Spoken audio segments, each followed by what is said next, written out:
Halo teman-teman, sekarang kita akan membahas tentang besaran skalar dan besaran vektor. Besaran skalar itu adalah besaran-besaran yang hanya mempunyai nilai. Sedangkan besaran vektor adalah besaran-besaran yang mempunyai nilai dan juga arah.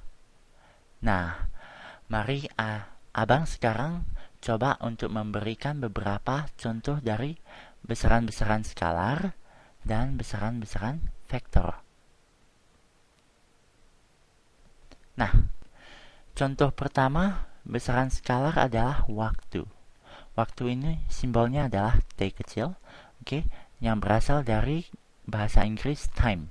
Time ini waktu ya. Nah, waktu ini adalah besaran skalar karena dia hanya mempunyai nilai, tidak mempunyai arah. Misalnya, waktu ini adalah 1 menit. 1 menit itu adalah nilainya, tapi dia tidak mempunyai arah. Nah, contoh lain dari besaran skalar adalah suhu. Suhu ini simbolnya adalah T besar. Oke, ini berasal dari bahasa Inggris temperature. Oke. Nah, suhu ini juga adalah besaran skalar karena dia hanya mempunyai nilai, tidak mempunyai arah. Oke, misalnya nilainya adalah 30 derajat Celcius atau 90 derajat Fahrenheit. Oke. Nah, contoh klasik dari besaran skalar adalah jarak. Nah, adik pasti pernah mendengar istilah ini kan? Jarak ini simbolnya adalah S kecil, ya. Abang kurang tahu bahasa Inggrisnya apa. Tapi kalau kita beri arah pada jarak, ya, kita mendapat sebuah besaran vektor. Oke, besaran vektor ini istilahnya adalah perpindahan. Nah, perpindahan ini definisinya apa? Perpindahan ini adalah berapa jauh sebuah objek itu berpindah dari titik awalnya. Oke, dari titik awalnya.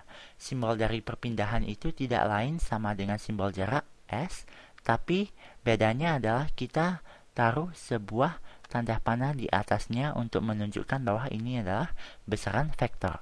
Oke, nah jadi ini tanda panah ini menunjukkan bahwa besaran vektor ini mempunyai arah. Oke, nah abang ada dua hal yang perlu abang klarifikasi. Yang pertama adalah untuk adik-adik SMP, mungkin guru adik tidak membedakan penggunaan jarak atau perpindahan, penggunaan besaran vektor dan besaran skalar ya. Kalau begitu, adik cuma perlu tahu di sini bahwa skalar dan vektor itu sebenarnya berbeda. Oke, ini akan adik pelajari lebih lanjut sewaktu adik naik ke kelas SMA. Oke, nah hal yang kedua yang perlu abang klarifikasi adalah kadang-kadang perpindahan ini ditulis sebagai dengan simbol delta S. Oke, delta di sini definisinya adalah perubahan. Oke, delta di sini menunjukkan perubahan. Oke, tanda segitiga ini adalah delta. Oke, jadi simbol ini masuk akal, ini maksudnya adalah perubahan dari jarak. Oke, perubahan dari jarak itu adalah perpindahan.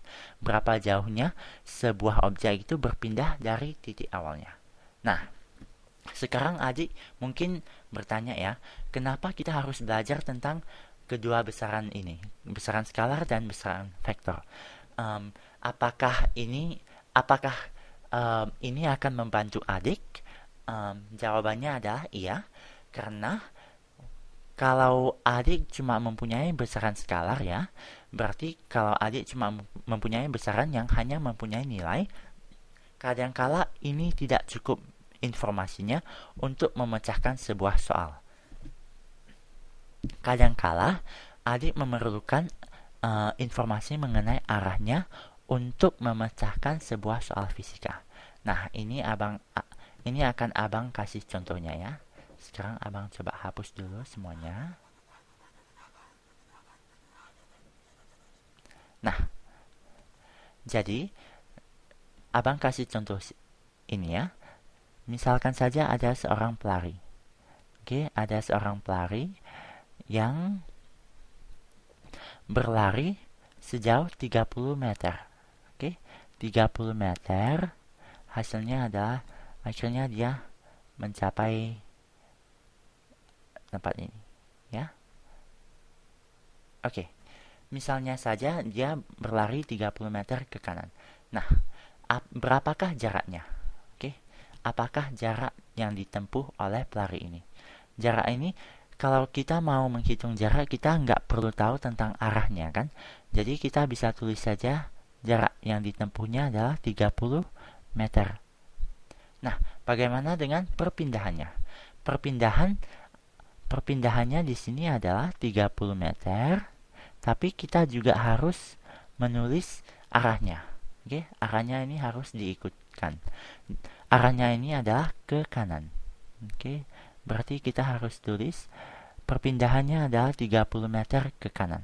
Nah, sampai di sini mungkin adik masih belum tahu ya kenapa kita perlu besaran vektor. Nah, kalau misalnya kita menambah di sini ya, kalau kita misalnya menambah bahwa pelari ini setelah berlari 30 meter, dia berlari 50 meter lagi. Oke? Setelah 30 meter, dia berlari 50 meter lagi.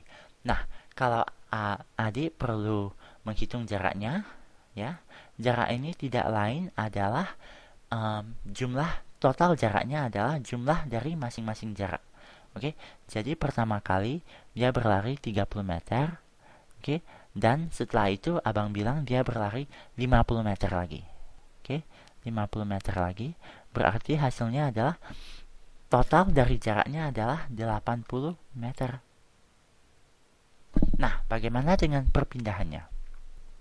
Perpindahannya ini kita pertama-tama harus mengetahui apakah arah dari arah larian dari pelari ini saat dia berlari 50 meter. Nah, kalau dia berlari ke kanan dibandingkan dengan berlari ke kiri, ini hasil dari perpindahannya akan berbeda.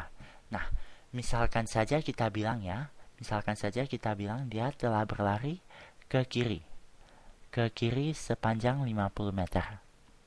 Oke, maka hasilnya adalah sekarang dia di sini. Ya. Sekarang dia di sini. Dan sekarang perbedaan jaraknya ini adalah 20 meter di sini. Berarti 50 kurang 30 hasilnya adalah 20 meter. Ya. Nah, berarti perpindahannya ini berapa? Perpindahannya ini adalah 20 meter dari titik awalnya. Berarti ini adalah 20 meter ke kiri. Oke. Soalnya ini adalah 20 meter dari kiri dari titik awalnya. Nah, kalau kita sekarang mau mencoba untuk memasukkan rumus ini ke dalam sebuah rumus fisika ya. Nah, ini akan agak susah kan untuk memasukkan arah ini ke dalam rumus fisika. Maksudnya ini apa? Ke kanan dan ke kiri arahnya ini bagaimana cara kita memasukkannya ke dalam rumus? Nah, untuk memasukkannya ke dalam rumus kita perlu pertama-tama sepakat tentang sebuah konvensi. Oke? Konvensinya. Oke, atau sebuah standar. Oke, sebuah standar. Nah, misalnya saja konvensi yang kita pakai adalah kita memberi tanda positif kalau kita berlari ke kanan. Oke? Dan sebaliknya, kita memberi tanda negatif kalau kita berlari ke kiri, ke arah yang berlawanan. Oke? Ke arah yang berlawanan. Jadi, kalau kita memakai konvensi ini, nah, kalau kita menghitung balik perpindahan dari pelari ini, oke, perpindahannya delta S dengan tanda panah sama dengan apa? Kita bisa menghitungnya sama dengan cara kita menghitung jarak di sini. Oke, berarti kita bisa menghitung perpindahan dengan menjumlahkan masing-masing perpindahannya. Nah, perpindahan pertamanya adalah 30 meter ke kanan. Oke, ke kanan konvensi kita adalah positif. Jadi kita taruh di sini positif 30 meter. Nah, perpindahan kedua kita adalah 50 meter ke kiri. Oke, 50 meter ke kiri itu adalah apa? Ke kiri ini konvensinya adalah negatif. Jadi kita harus taruh di sini negatif 50 meter. Nah, sekarang hasilnya adalah 30 meter kurang 50 meter sama dengan minus 20 meter. Nah, di sini di jawaban ini ada dua komponen dari perpindahannya. Yang pertama adalah nilainya. Nilainya adalah 20 meter, ya. Dan komponen yang kedua adalah arahnya. Arahnya ini ditunjukkan oleh tanda yang kita punya di sini. Oke, tanda di sini adalah negatif, berarti menurut konvensi kita dia ada arahnya ini adalah ke kiri. Berarti perpindahannya ini adalah 20 meter ke kiri. Tidak lain adalah perpindahan yang kita dapat di sini. Nah, dengan ini abang berharap adik telah bisa membedakan antara besaran skalar dan besaran vektor dan tahu mengapa kita perlu untuk mendefinisikan kedua-duanya. Oke, sampai di sini dulu.